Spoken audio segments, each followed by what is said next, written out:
empoderada y feliz. Descubre todo lo que nos contó Patti Cantú. 180 años de historia no se olvidan. Por eso recordamos a la reina de las ferias. ¿Eres mamá? Conviértete en una gran coach de tus hijos y guíalos al éxito. Nosotros te decimos cómo. Descubre los beneficios del Botox, el elixir de la eterna juventud. Además, este 19 de abril tenemos un doble festejo. La familia amarilla. Los Simpson cumplen 32 años en la pantalla chica. Y el galán de galanes, Luis Miguel, celebra un año más de vida. ¿Sabes qué lugares debes conocer en Valle de Bravo? Te damos los tips en nuestra sección en inglés para que te escapes un fin de semana. Y Erickson Spitia sigue con mucho sentido común. No te lo pierdas. Todo esto y más en nuestra edición de abril. Búscanos en redes. Sentidocomún.live, una revista gratuita. Primera llamada. Primera llamada. ¿Listos invitados? Empresarios, artistas, cantantes, actores, políticos, autores, escritores, médicos. Segunda llamada. Segunda llamada. Empresas, cine, entretenimiento, medicina, vida social, viajes, destinos turísticos.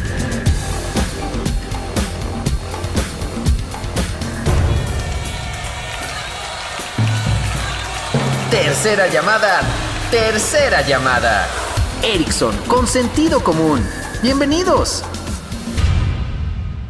¿Qué tal? ¿Cómo están, amigos? Bienvenidos. Hoy martes 27 de abril del año 2021. Soy Erickson Spitia y esto es Sentido Común. Ya se nos está acabando el mes. Y qué rápido, ¿eh? Qué rápido ha pasado. Les presento a mi invitado del día de hoy, que es un gran ser humano, gran empresario y justo empecé con eso, ¿no? Es un gran ser humano. Me queda claro que para ser grandes empresarios hay que ser grandes seres humanos. Cuitláhuac Pérez, ¿cómo estás? Hola, Erickson, buen día. Bienvenido. Muy bien, gracias a Dios y muchas gracias por la invitación. No, hombre, bienvenido. Cuitláhuac Pérez, que es presidente del clúster automotriz Grupo Maén en Aguascalientes. Es correcto. Qué maravilla tener a grandes personajes como tú, porque no cabe duda que siempre cuando contamos las historias de cómo hemos crecido las personas, cómo vamos avanzando, cómo los sueños se van convirtiendo en realidades, eso me encanta, Cuitláhuac, porque pues motivamos a otras personas también, ¿no? Sí, fíjate que es un tema muy interesante y muy poco conocido, o tal vez muy poco manejado y aceptado por muchas personas, no solamente en Aguascalientes, sino en México. Uh-huh. Digamos que la historia o mi historia de vida, yo consideraba que era algo normal, ¿no? Okay. Hasta que algunos amigos que trabajan en medios y algunos que tienen algunas agencias empezaron a conocer esa historia y querían darla a conocer, ¿no? El primer medio que dio a conocer mi historia fue la revista Líder Empresarial. Ok. Hace ya algunos años, hace unos 5 años tal vez.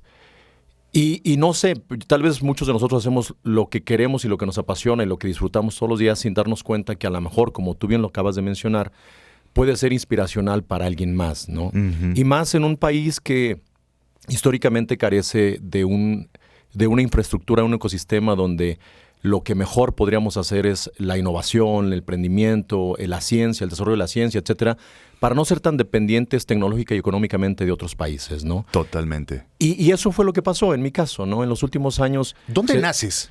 En Rincón de Romos. Aquí en el estado, soy originario del estado de Aguascalientes, pero en Rincón de Romos, en una pequeña comunidad de las que se conocen como marginadas. Okay. Donde cuando era niño no había los servicios básicos, ¿no? Como en miles de comunidades aquí en México viven, ¿no? O sea, sin electricidad, sin agua potable, sin alcantarillado. Pero se llama, todo el mundo lo conoce como Las Hormigas, pero es el ejido Fresnillo, ¿no? En Rincón de Romos. Y en esa época, ¿qué es lo que más recuerdas? ¿Cuántos años viviste ahí?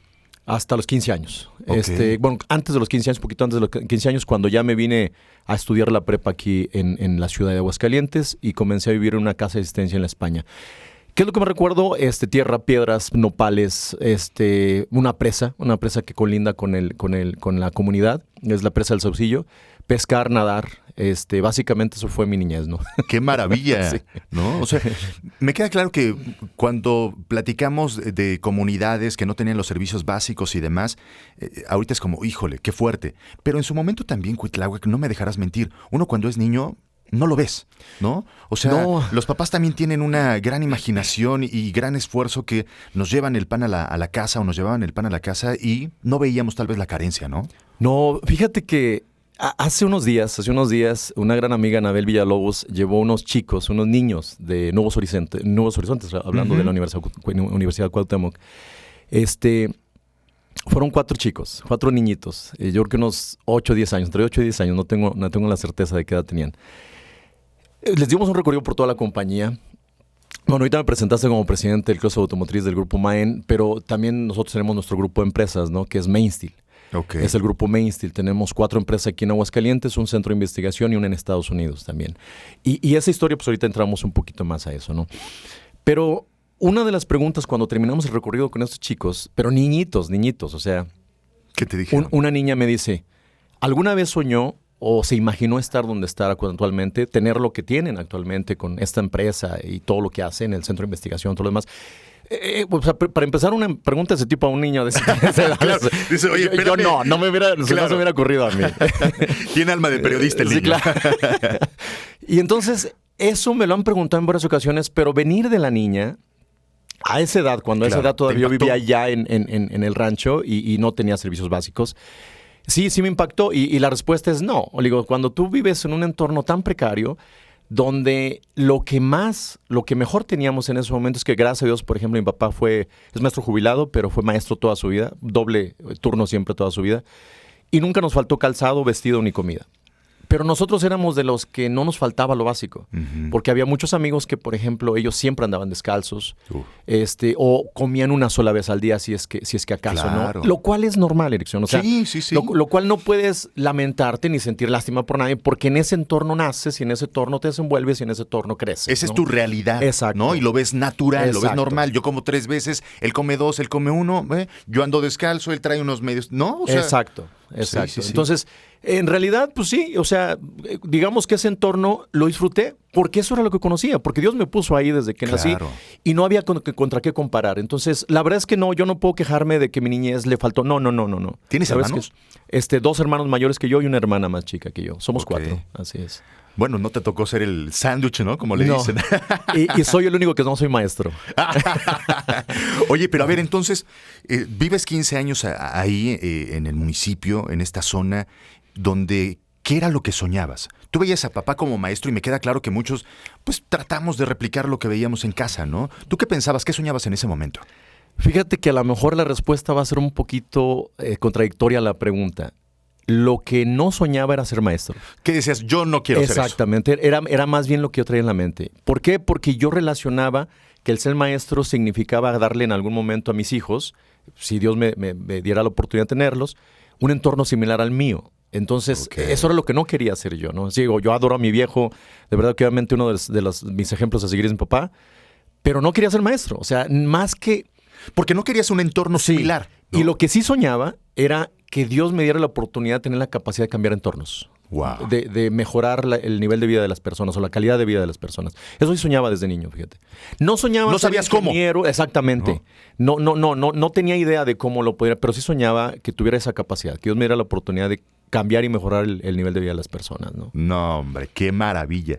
Yo creo que muchas personas, tristemente, mueren sin siquiera tener un sueño. Claro. ¿No? Y el poder descubrirlo a temprana edad, Cuitláhuac, sin duda alguna es una maravilla, es un regalo divino. Pero también me queda claro que es algo que uno también tiene que ir escarbando.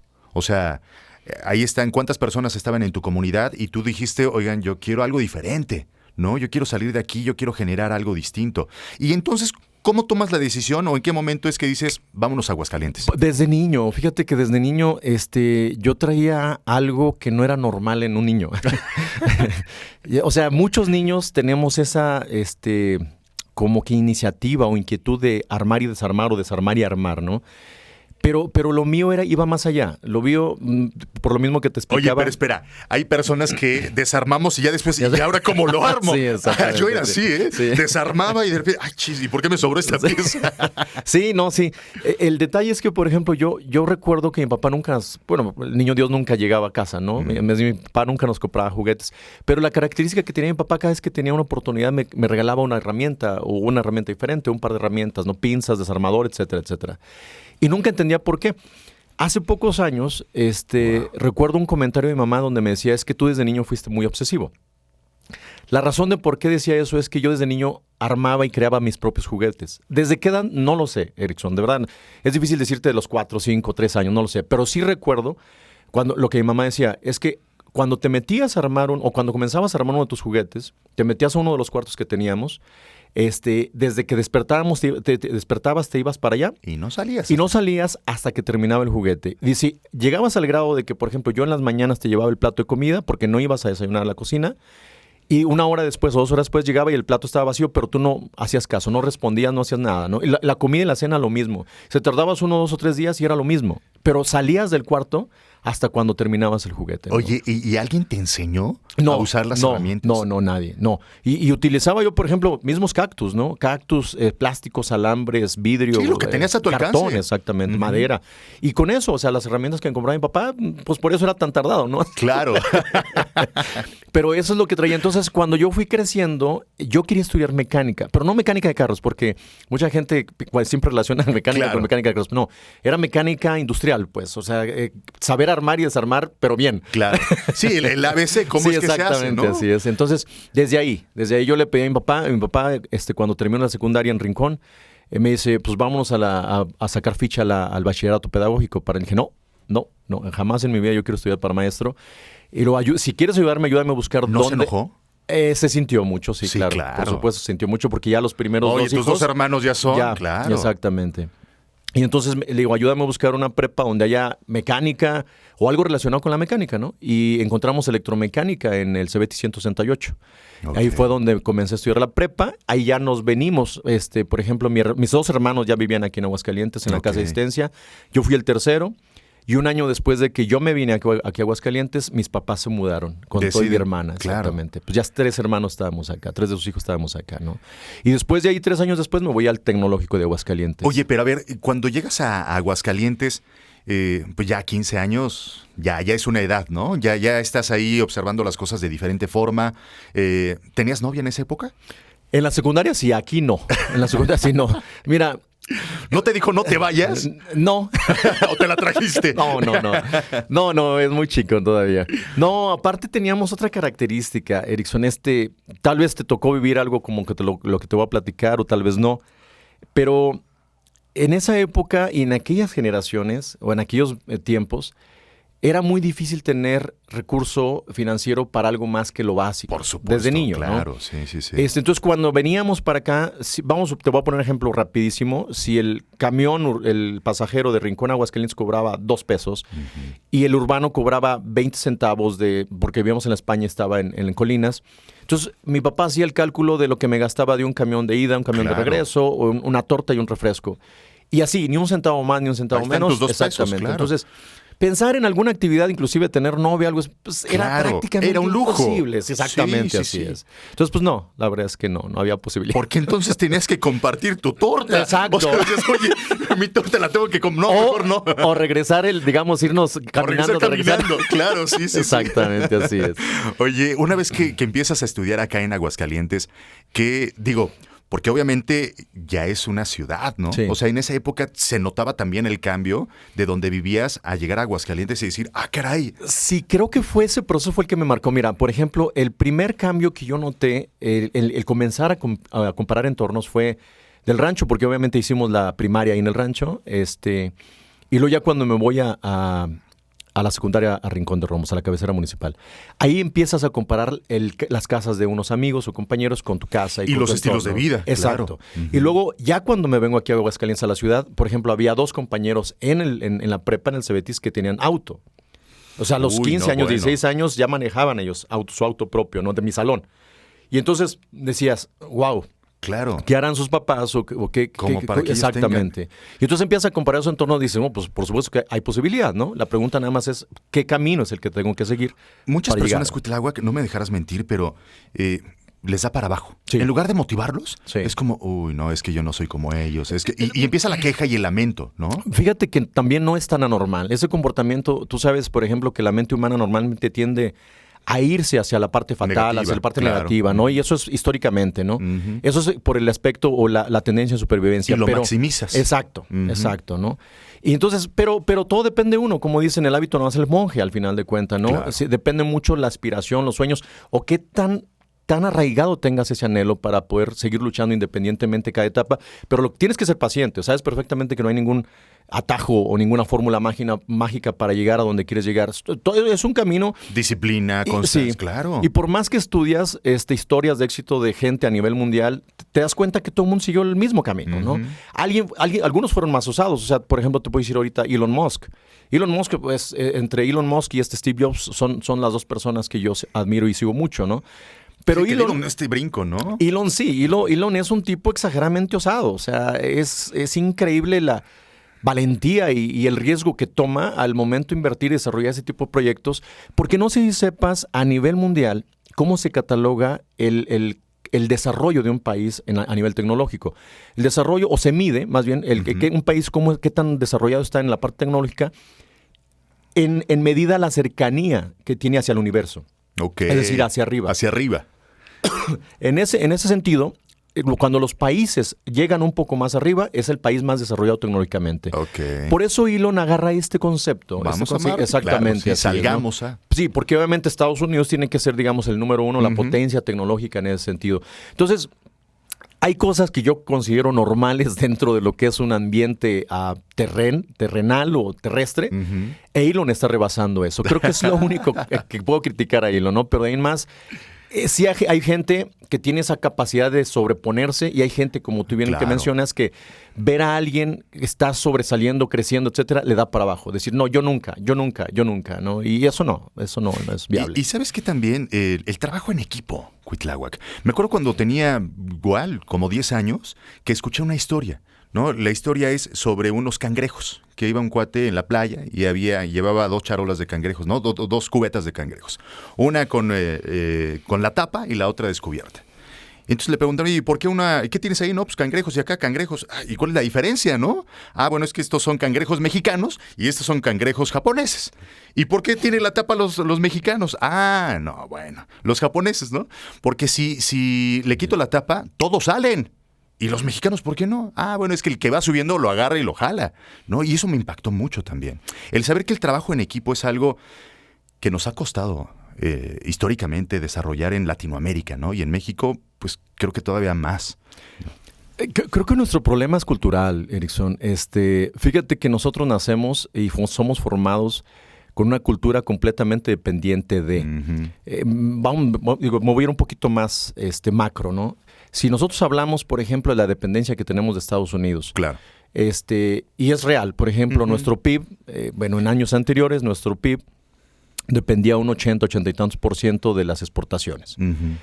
Pero si analizamos a quién le exportamos, del 80 o del 100% de las exportaciones que hacemos, el 80% se va para Estados Unidos. Estados Unidos, claro. Sería bueno si yo te dijera, lo que exportamos a Estados Unidos son productos propios, son sistemas propios, son tecnología propia. Pero si hablamos de que en realidad lo que exportamos a Estados Unidos la mayoría es maquila, entonces hay una dependencia enorme de las inversiones de Estados Unidos que llegan aquí a México y que nosotros nada más transformamos, es decir, vendemos mano de obra y se regresa el producto a Estados Unidos.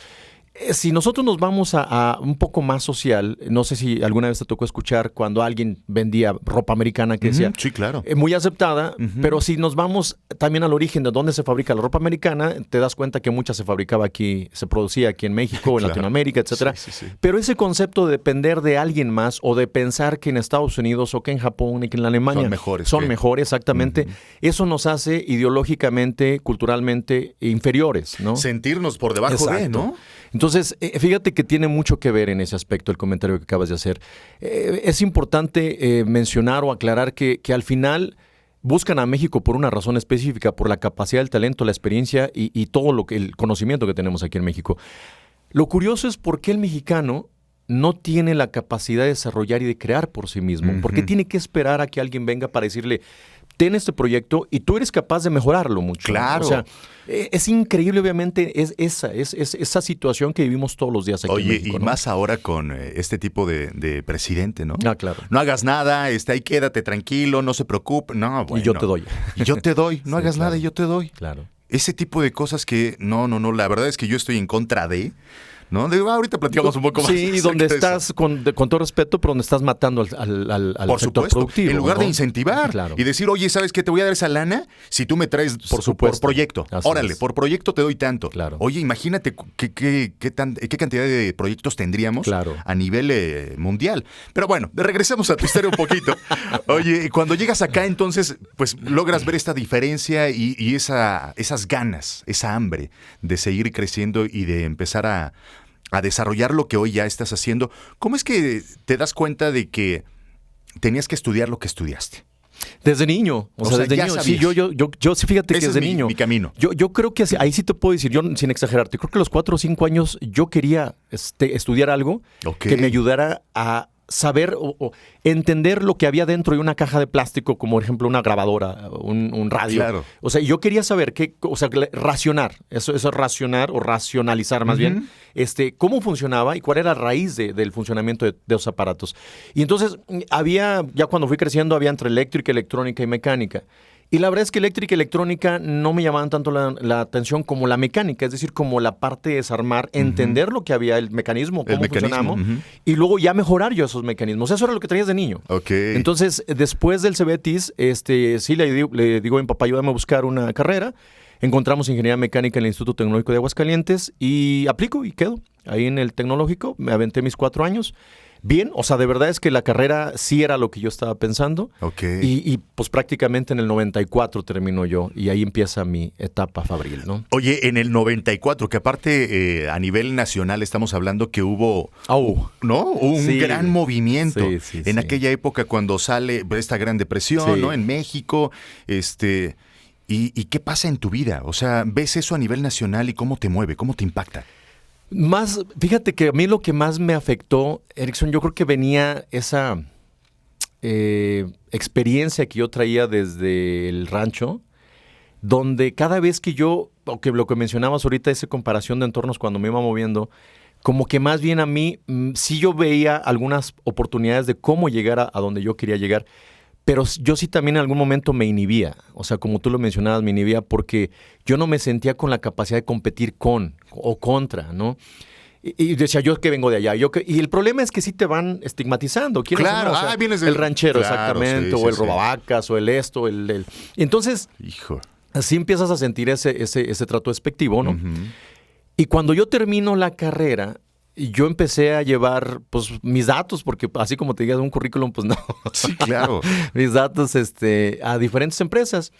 Y solamente una empresa que fue General Motors de México me ofrece una oportunidad, pero como becario. O sea, General Motors, ¿dónde estaba? en Silao. En Silao. En Silao, exactamente. Y apenas la compañía estaba terminándose de construir. La planta estaba terminándose de Porque en construir. Aguascalientes también Nissan llega en los Sí. 90, ¿no? Llega un poco antes. Ok. Llega alrededor de los 80, por el pasito de los 80. Ok. Sí, ahorita tiene 30 y tantos años aquí Nissan en Aguascalientes.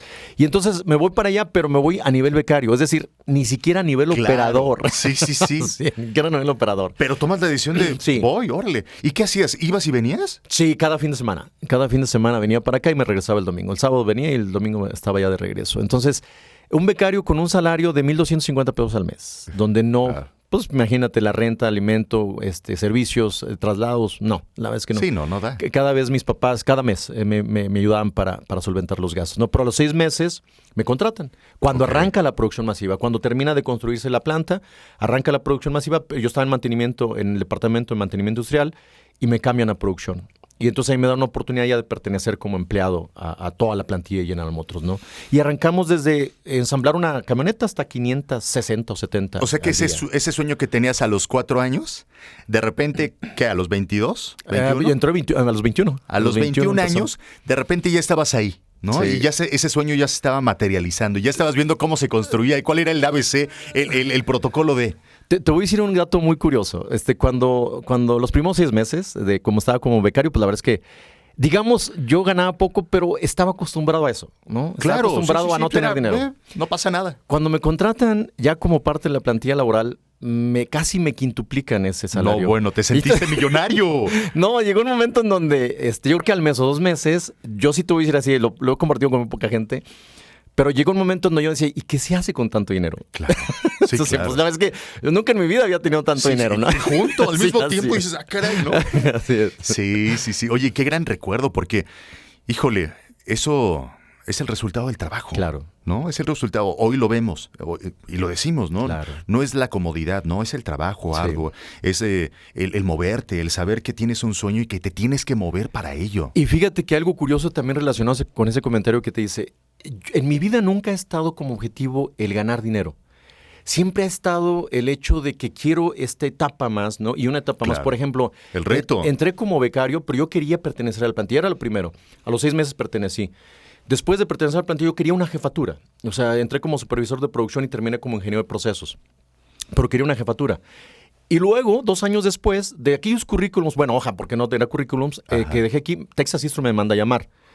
Ok. Cuando yo presento mi renuncia ya, porque iba creciendo, porque yo me quería regresar a Aguascalientes, porque era muy cansado estar viajando. Claro, sí. Y aparte muy riesgoso, ¿no? Presento mi renuncia y me dicen, oye, ¿sí sabías que estás propuesto para 3 puestos nuevos más grandes y con mayor salario? Uno de ellos es una jefatura. A mis 23 años. Wow. En General Motors, ¿no? Y entonces dije, ¿y por qué no me avisaron? ¿No? O sea, y me dice, de hecho, Claro. el director general de la planta de ensamble se llama Mike Rojas, espero que todavía viva, Miguel Rojas, fue y me dijo, rompemos tu renuncia, ¿no? Y obviamente elige uno de los 3 puestos que te estamos ofreciendo. Ok. Y entonces dije, lo que pasa es que yo hablé allá, o ya hice un ya di mi compromiso. palabra. Sí, claro, y entonces no puedo también allá jugar con eso. Y entonces, no, la verdad es que una vez que yo tomé la decisión, dije, pues me hubiera encantado que me hubieran avisado que estaba propuesto, pero pues no me avisaron nunca, ¿no? Oye, a ver, esa es una gran decisión de vida, Sí. Cuitláhuac. O sea, a los 23 años, si tú hubieras dicho, oigan, bueno, pues sí, está bien, gracias, me quedo, porque ya me deslumbró la lana, porque no le hago cosa a mi palabra, o les ofrezco una disculpa por allá, pero Claro. me quedo.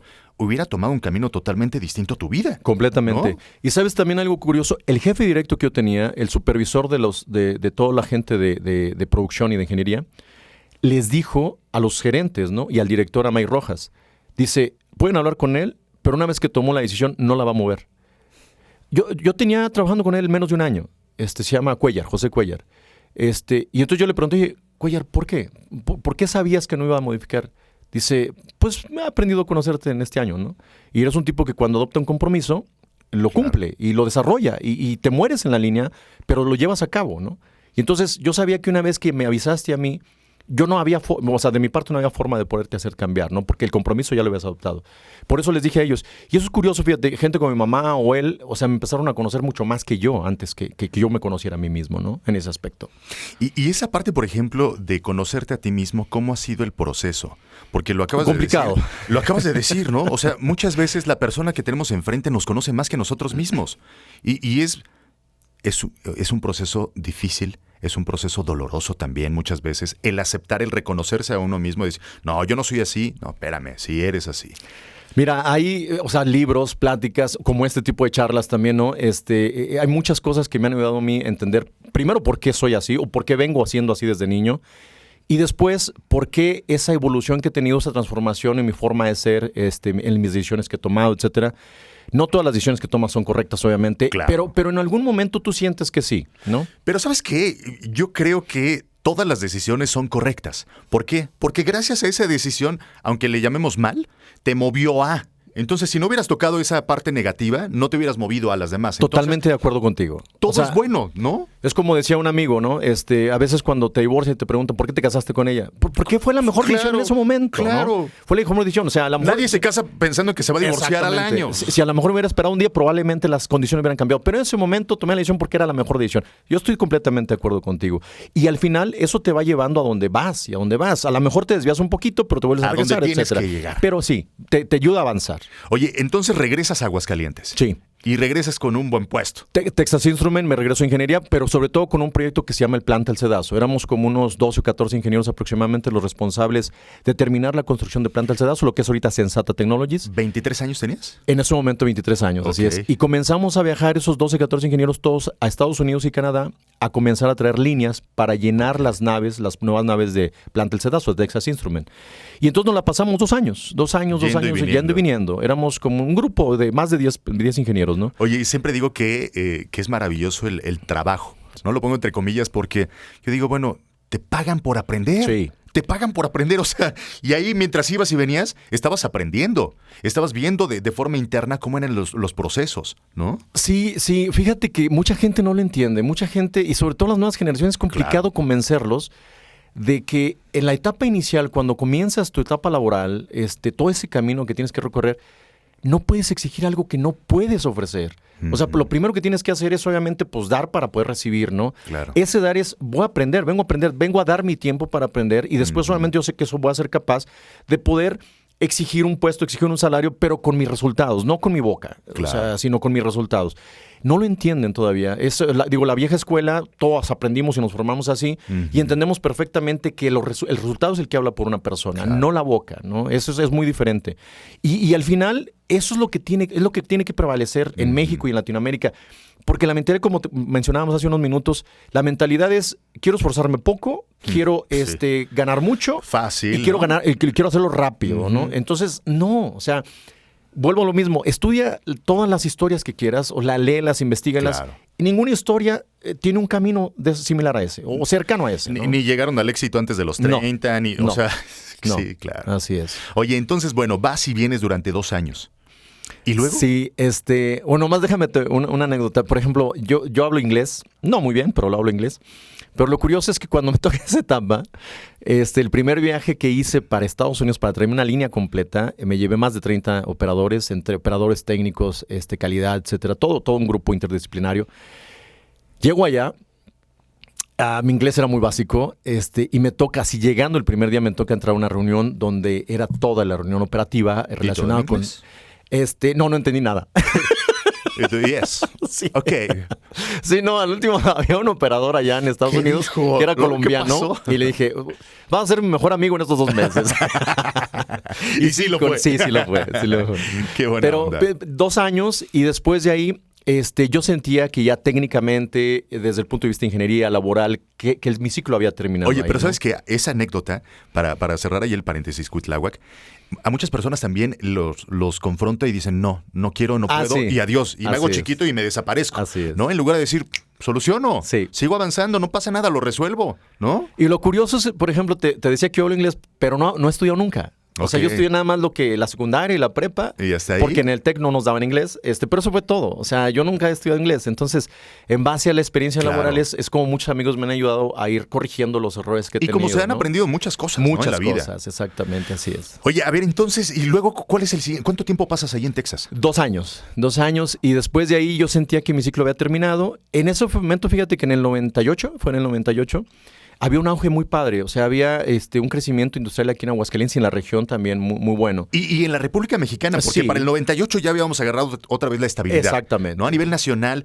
con el Tratado de Libre Así Comercio y es. todo el rollo, ya había más movimiento, más flujo y una tranquilidad, una certeza. Sí. ¿No? Y entonces, cuando yo salgo de Texas Instruments, bueno, todavía no te renunciaba, pero cuando salgo a buscar trabajo, fíjate que así, en ¿Por una qué semana... renunciaste? O sea, Porque yo dijiste, sentía ya, que mi ciclo sí, terminó. Exactamente, sí. Como que ya, pues la planta del Cedazo ya estaba operando, habíamos llenado 2 naves completamente de proyectos, ya era como muy monótono para mí, digamos, me sentía como que quería dar un salto y sabía que dentro de Texas no había oportunidad, ¿no? Por diferentes razones yo no sentía, no congeniaba o no tenía empatía con la filosofía del director general. Y entonces yo sentía que ya era momento de poder buscar un nuevo horizonte. Y entonces, o sea, la semana llevo mi currículum como a unas 5, por mucho, por 5 empresas que yo consideraba que había oportunidad y 3 de ellas me hablan para entrevistarme con una gerencia, ¿no? ¿Cuáles fueron? Una estaba, no recuerdo el nombre, pero una estaba de plásticos en el PIBA. La otra era Indiana Casdrauer, que fue la que me contrató como gerente de producción. Y una última fue la que estaba antes, donde está ahorita, Eaton Siemens. Ok. Siemens. Hacían arneses también y me ofreció también la gerencia operativa, ¿no? Para las líneas de producción. Esas 3 me ofreció una gerencia, pero me fui a ICD. ¿Por qué? Porque ¿Qué te llenó el ojo ahí? casi me cuadruplicó el salario. No, bueno, ahí sí ya uno pensaba también en la economía. Sí, claro. ¿No? Ya con 25 años, Sí. con experiencia, dices, caray, ¿qué puedo hacer con esto? Ahora, Sí. ¿qué puedo hacer con...? Sí, solo por eso. Qué gran decisión. ¿Cuánto tiempo estuviste ahí? 9 años. No, Un poquito bueno. más de 9 años. Entré como gerente de producción, después a los 2 o 3 años me hicieron director operativo y terminé manejando. Ok, Director general. Estamos en el 98, tomas esta decisión, tienes 25 años, ya hablamos que nacionalmente cómo estaba la situación, pero en el 2000 viene un cambio también Sí. importante, Cuitláhuac. En el 2000 a nivel nacional viene un cambio de política, ¿no? Y esta política de cambio, de transformación, y que eso lo vives tú estando en esta empresa. Sí. ¿Cómo fue esa transición para ti? No fue o sea, no afectó tanto porque la empresa que la trabajaba era una empresa americana. Entonces, nuestro mercado, pues realmente nosotros no vendíamos mantuvo. nada. Sí, no vendíamos nada aquí en ok. México.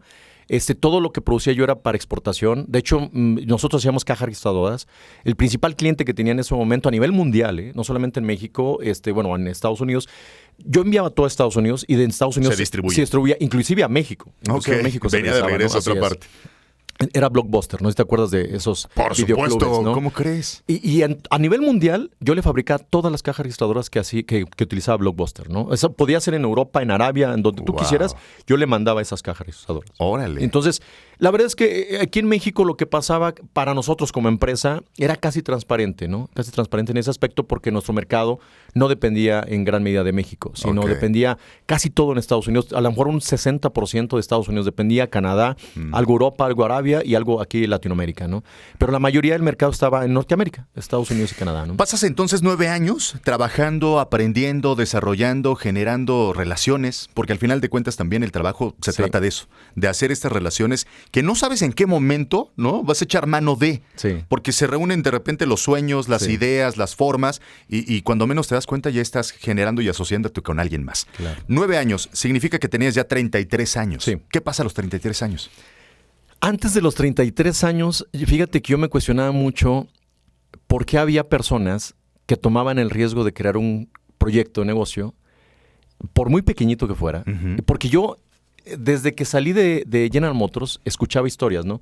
De que tal conocido, tal amigo, tal compañero inició que en su cochera, que inició Ujú, que en su claro. recámara, que inició con una computadora, que inició un localito. Y se repetían cada vez más esas historias, ¿no? Y antes de los 33 años, yo comenzaba a investigar qué tenían. Fíjate que algo bien curioso, no sé por qué lo analicé de esa manera. Yo decía, ¿qué tienen ellos en el cerebro que yo no tenga? Eso me encanta.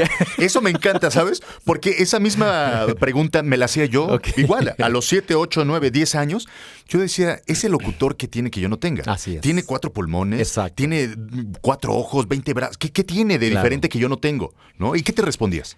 Que quería comprobar. O sea, que en algún momento yo Que lo quería querías abrir comprobar. también para ver qué- Exactamente. Sí. Quería saber si yo lo tenía también, o sea, sí, como tú dices, sin poder abrirme yo Claro. mismo. O sin poder abrir a uno de ellos, pero quería saber si yo tenía lo mismo en el cerebro, ¿no? O sea, si yo una glándula o algo así. Claro, algo que Sí. sí. Que justificara, pues, que yo siguiera. O sea, yo lo que quería saber solamente era si tenía que ser empleado el resto de mi vida, porque también podía ser un excelente directivo, ¿no? O sea, eso no, Claro, no me no podía tiene nada de limitar, malo, no, claro. nada, Ujú. para nada. O si podía pertenecer, como yo le mencionaba este en aquel grupo de. entonces, al grupo de élite. Yo le decía, ese Ok. grupo de élite, ¿no? Y entonces,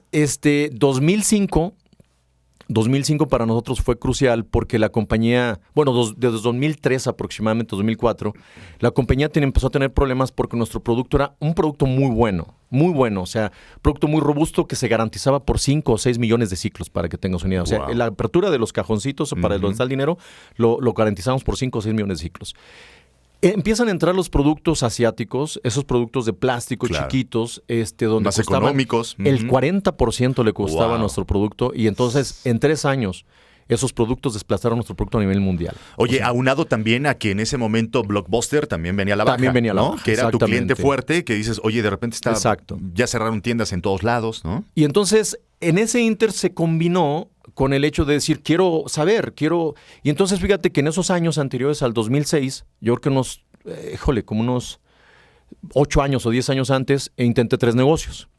No funcionaron. ¿Qué O sea, intentaste? uno de persianas, Ok. con 2 amigos, que el negocio sigue ahorita, es un negocio todavía que le está yendo muy bien a ese compañero, pero por razones personales 2 de los socios decidimos abortar y se quedó uno de ellos con el Ok. negocio. Es un gran amigo, Carlos Cuara. Después intentamos un compañero de trabajo ahí en ICD, donde en la empresa donde hacíamos cajones, todo lo que era empaque y embalaje. invertimos en maquinaria para tarimas, cajas de cartón, foam, etcétera. Todo lo que era empaque y embalaje para nuestra propia empresa, ¿no? Para hacer por suministrar. Desafortunadamente nos tardamos mucho.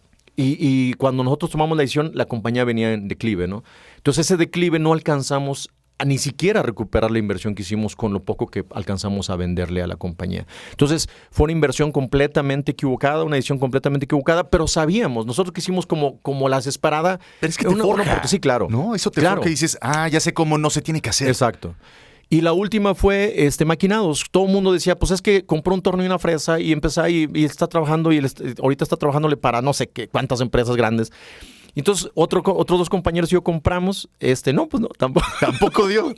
Pero que también son mensajes de la vida, sí, ¿no? Que te dice, a ver, por ahí no, esa puerta tampoco, esta tampoco. Años después también entiendes por qué no. Claro. O sea, no nos dedicamos en el momento completo, ¿no? Claro que no. Pero justo el tema es ese, que, a ver, que hay un fracaso y que muchos dicen, volvemos a lo mismo, depende de ti cómo vayas identificando. Claro. Muchas personas le tienen miedo a la palabra fracaso y al decir fracasé. Sí, fracasé, por supuesto. Y es bien padre fracasar y darse cuenta que te atreviste a hacerlo, que creíste en una idea, que no funcionó, pero que tienes la capacidad para ir y moverte de diferente forma. Y aplicar el conocimiento en otra cosa más, ¿no? Mira, la verdad es que en todos los procesos o todas las etapas de la vida tú tienes dos opciones. Una es seguirle, ¿no? O sea, si hablamos de alguien que considera un fracaso como algo malo, pues tienes dos opciones, ríndete o levántate, ¿no? Sí, ahí te quedas. Y hay quienes consideramos que un fracaso pues es parte del proceso para llegar al éxito. Es un escaloncito más. Es una etapa más en tu vida, ¿no? Entonces, pues depende mucho y volvemos a lo mismo, todo está en la parte mental o psicológica, cómo la puedas manejar. Pero al final esto pues nos lleva a una etapa donde ya yo de una manera desesperada, cuando la compañía venía ya a un declive, ya era casi imposible poderla rescatar, la compañía financieramente hablando. Yo comienzo a llevar presentaciones de esa empresa que no era mía, o sea, yo era como director general nada más, estaba como director general, y empiezo a llevar presentaciones a todos los parques industriales de aquí de Aguascalientes para ver si había algún proyecto, ¿no? Algo que pudiera ayudarnos a todavía tener algo de operación, sobrevivir, ¿no?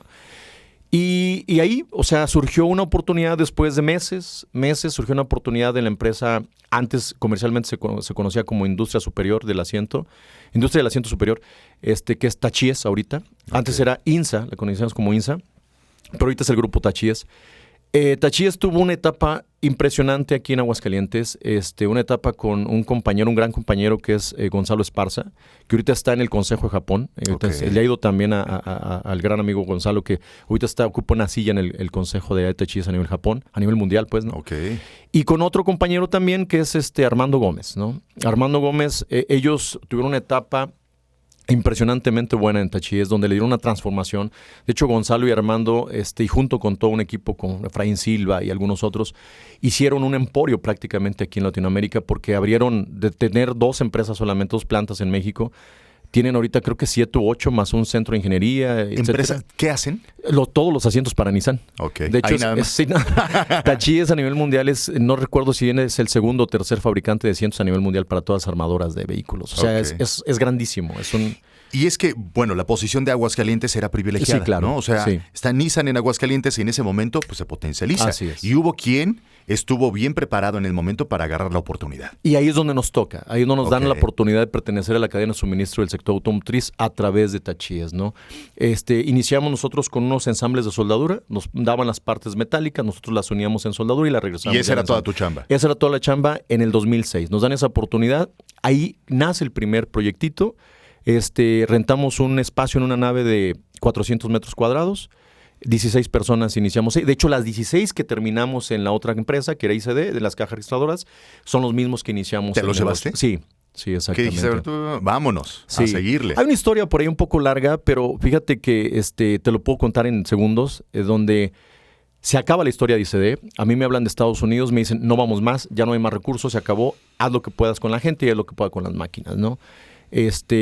No tenemos para liquidar, no tenemos para nada. Entonces, yo recuerdo que ahí termino, porque yo había vendido una casa que tenía, le había metido un par de millones de pesos ahí a una empresa que no era mía, una empresa que estaba en decadencia, una empresa que sabía que no iba a recuperar mi dinero. Claro. Pero traíamos ese proyecto del sector automotriz que creía yo y confiaba mucho en que se podía dar, ¿no? Ese proyecto fue desde el 2005, duró casi año y medio en el proceso de desarrollo. Yo tenía mucha confianza en que se diera. Y entonces llegó un momento en donde la empresa ICD termina su operación y cierra, bueno, digamos, cancela la operación antes de yo firmar el contrato. Y entonces a mí me puso un dilema muy fuerte, decir, no voy a poder, ¿no? Claro. Me rendí. Yo, aparte, pues ya te imaginas, una empresa que debía dinero, nos la pasábamos en audiencias, en embargos precautorios, en detalles legales, sí, ¿no? Todos los días estábamos ahí. Muy desgastante. Eso era lo que tenía. Yo llevaba más de 2 años con un desgaste impresionante. Y llega un momento donde recibo esa llamada telefónica, me dice, no más. Yo me voy al área de producción y le digo al gerente de producción, bueno, al jefe de producción, le digo, ¿sabes qué? Júntate a la gente porque se acabó esto, ¿no? Y él ya no se queda así. Yo recuerdo que estaba sentado en una silla al revés y estaba recargado, ¿no? Y lo único que hice fue decirle, se acabó. O sea, aquí están las máquinas, no puedo ni siquiera pagarles un agrón para que se las lleven. O sea, pónganse de acuerdo, escojan las máquinas. Eran máquinas muy viejas, para serte honesto. Le digo, pues véndanlas como chatarra o lo que ustedes quieran, porque pues no hay más forma, ¿no? Para sus liquidaciones no existe dinero y aquí pues lo que alcancen a sacar de la comercialización de estas máquinas, pues es lo que ustedes... Es lo tuyo. Pues, sí. Pero fíjate que yo empiezo a desahogarme ese día. O sea, no era tanto de felicidad, sino porque después de más de 2 años, como 2 años y medio lidiando, yo decía, se acabó. Claro. Exactamente. Y se acabó. No pude, o sea, porque yo decía... No pude empatar los dos procesos. Yo quería que este proceso terminara acá y que este empezara acá. Pero fue así. Había un gap todavía, ¿no? Y entonces no pude. Entonces yo empecé a llorar y a llorar y a llorar. Y él decía, es que yo quería. Después de 2 horas tal vez, termino y le digo, bueno, se acabó. Y entonces yo recuerdo mucho Humberto, se levanta y me dice, oye, ingeniero, ¿y qué pasa con el proyecto de los ensambles de soldadura para INSA? En ese momento era INSA todavía. Yo, pues ahí está, pero pues todavía no nos dan el contrato. Pero usted dijo que podía funcionar. Digo, sí, claro que puede funcionar, pero todavía no. Digo, ya no tengo dinero ahorita para pagarles una nómina más. O sea, hoy viernes es la última nómina que les puedo pagar. Ya el próximo viernes ya no hay. O sea, no hay de dónde, pues, ¿no? Y entonces dice, bueno, ok. ¿Y qué pasa si en algún momento yo le digo que si no tiene dinero más avíseme? Yo le digo que no hay problema y me lo paga después. Y entonces yo empecé a molestarme, ¿no? Porque le digo, Humberto, creo que no has entendido. O sea, se acabó. Ya no hay forma de poder seguir con eso, pero ya se acabó. Ya no puedo. Me recuerdo que se levanta Gilberto y me dice, oiga, es que Humberto tiene razón. ¿Qué pasa si seguimos? Y tarde o temprano usted no tiene, nosotros pedimos prestado y cuando ya tenga, pues nos empieza a pagar, ¿no? Y entonces yo recuerdo que le digo a Erickson, yo no sé si no entiendo, no, el que está mal soy yo. ¿Qué parte no me entiende que ya no? Pero ya se acabó. No, y fíjate que curiosamente se empiezan a levantar los otros 14. Y dicen lo mismo. Pues nada más avísenos. Pero si el proyecto funciona, pues entonces nos vamos a levantar con esto. Pero usted ha estado diciéndonos que este proyecto es un hecho, ¿no? Wow. Pues, entonces me acuerdo bien, creo que fue José Juan o Gerardo, no recuerdo quién me dijo. Dijo, mientras usted no se rinda, nosotros vamos a estar atrás de usted. Así que no se preocupe, si cree que hay posibilidades con el proyecto, sígale y vamos a estar atrás de usted. Y entonces yo digo, wow, creo que el que está mal soy yo. O sea, sí, porque en ese momento yo me había rendido. Claro. Ya me había rendido, o sea, es decir, ya no voy más. Porque ya estaba muy cansado y bueno, ok. Claro, pues vamos ¿qué va a pasar el ¿no? día de mañana? No tengo idea. Ya no quiero saber más. Exacto. Y fíjate, ahí comienza ese proyecto. Wow. Rentamos 400 metros cuadrados acá en el Piva, que es donde estamos actualmente. Una nave original de casi 10,000 metros cuadrados, que ahorita nosotros hicimos unas ampliaciones y traemos como 12,000 metros cuadrados ahí de operación. No, bueno. Más otra de las empresas que tenemos es como a media cuadra, son otros 3,000 metros cuadrados.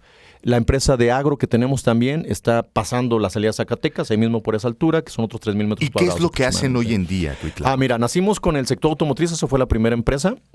Y ahorita trabajamos en 4 core business. Uno es ensambles de soldadura.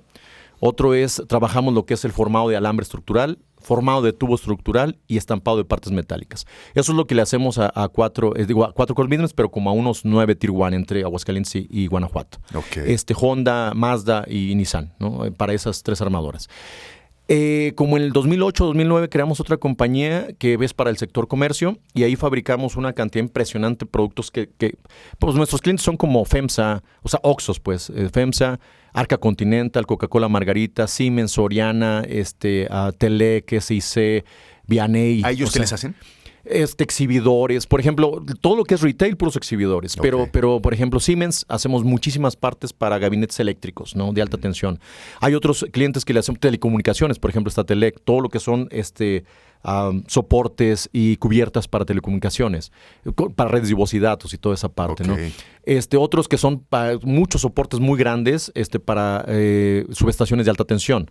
Esas subestaciones que son miles y miles de volts, entonces nosotros hacemos todos los soportes para los fusibles, etcétera, ¿no? Está una diversificación muy, muy fuerte. Años después, fíjate que yo estaba buscando un software que me ayudara a administrar y operar todo, a controlar toda la operación y la administración de la compañía, y no lo encontré porque había pequeñitos y no me servían, o había muy grandes que no los podía pagar, ¿no? Entonces desarrollé un software yo mismo. Y entonces ese software empezó a gustar. Y resulta que empezó a gustar tanto que lo empecé a vender.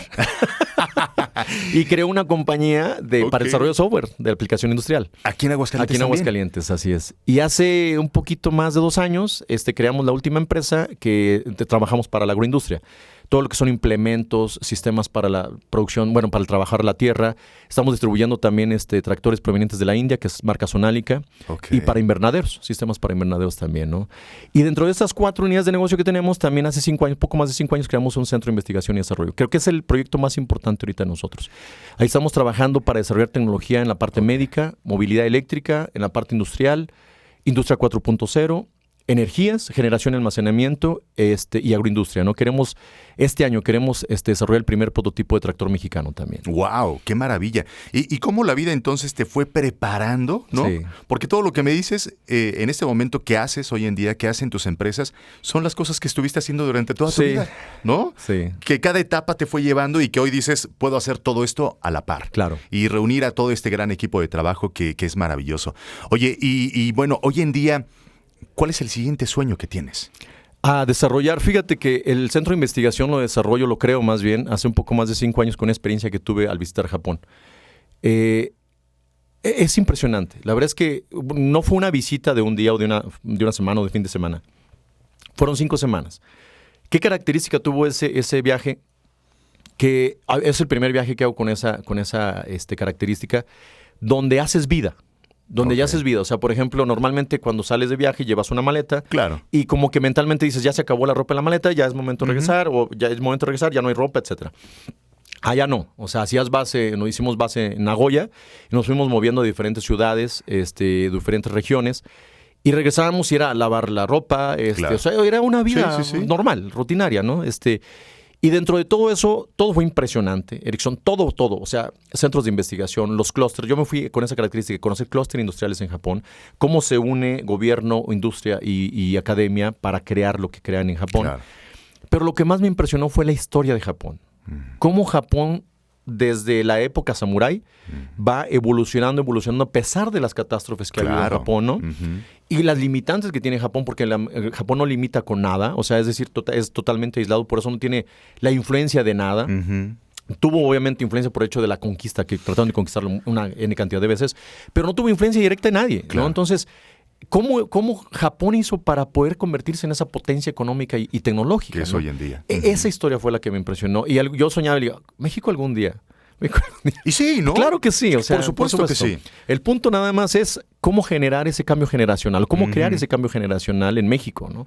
Y fíjate que por eso creo el centro de investigación. Porque yo soy un ferviente creedor de que esa capacidad y ese talento que tenemos aquí en México puede ser aprovechada. Si nosotros hacemos un análisis real de lo que pasa somos expertos en ensamblar vehículos, todo tipo de vehículos, desde el más austero, que se comercializa a nivel mundial, hasta los premium, ¿no?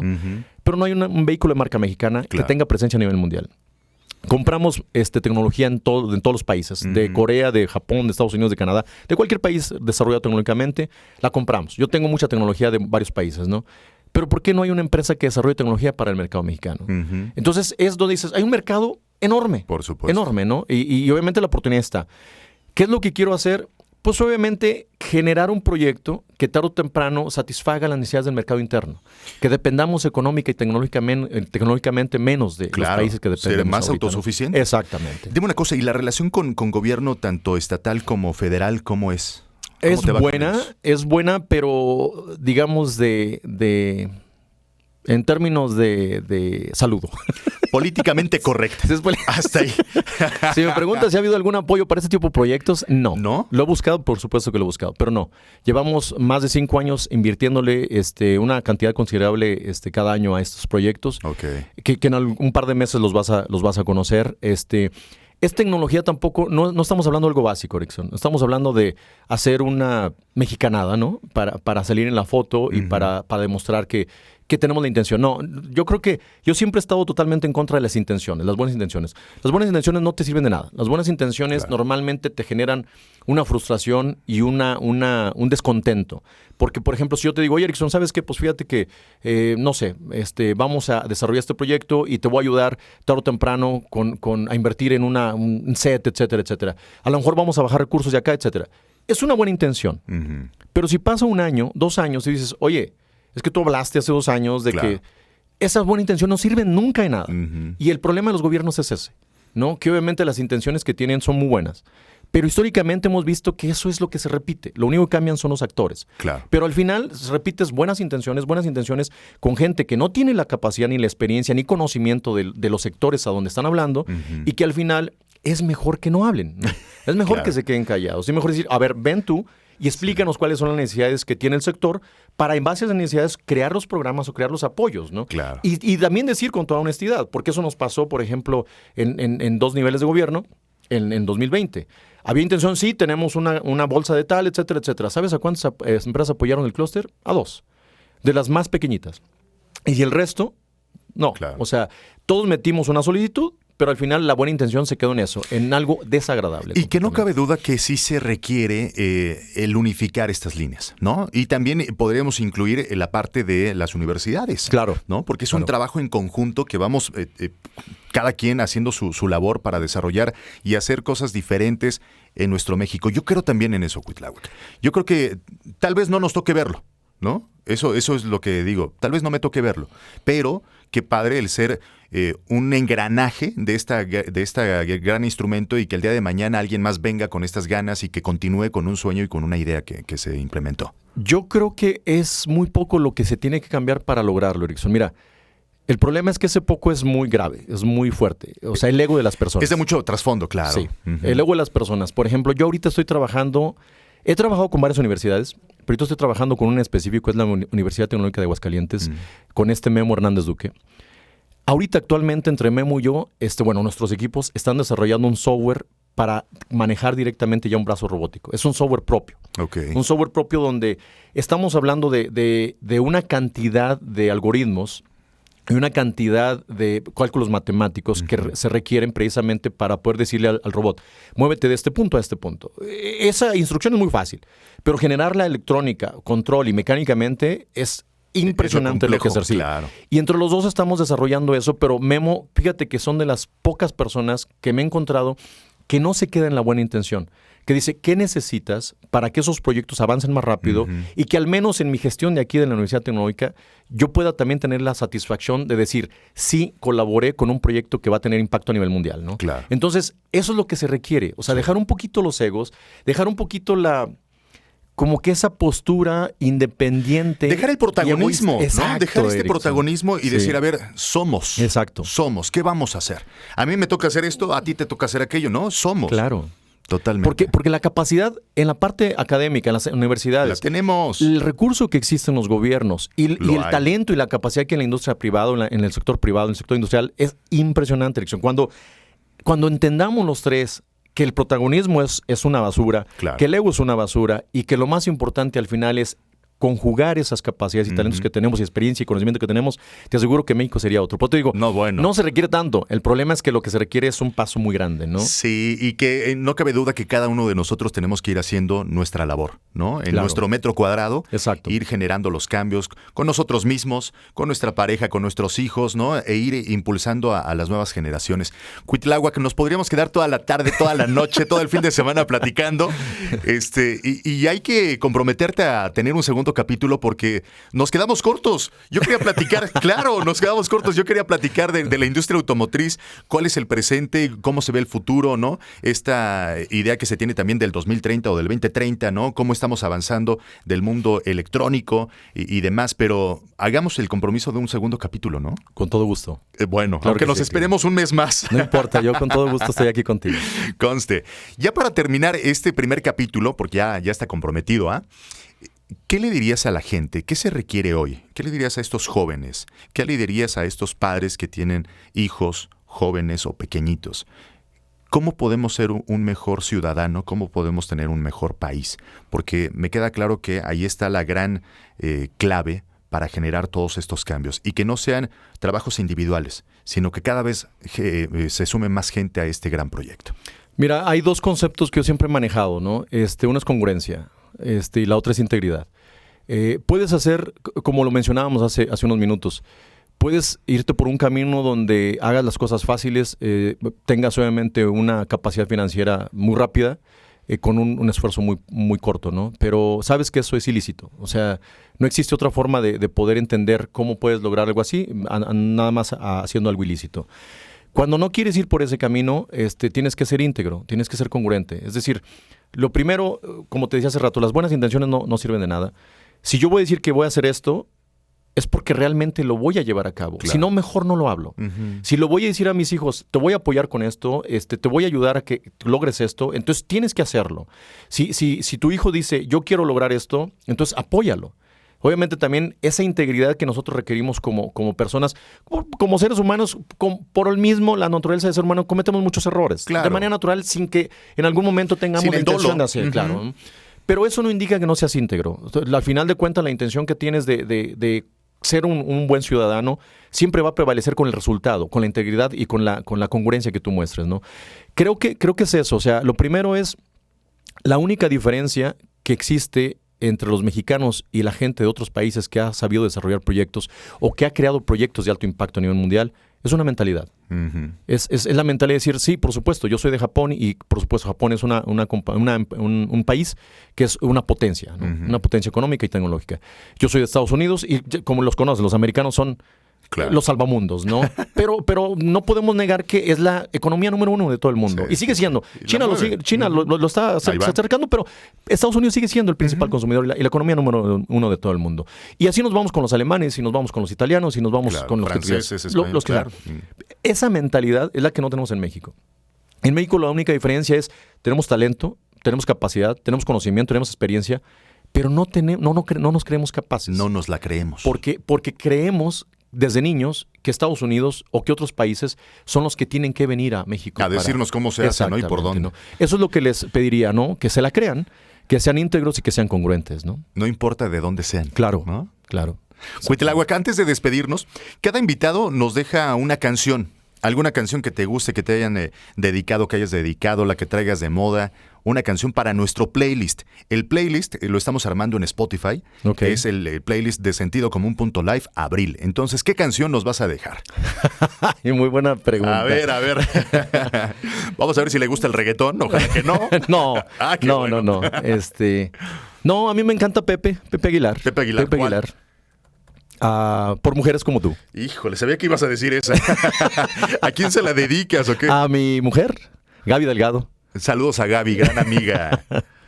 Oye, ¿y qué le dices a Gaby con esta canción? ¿Qué?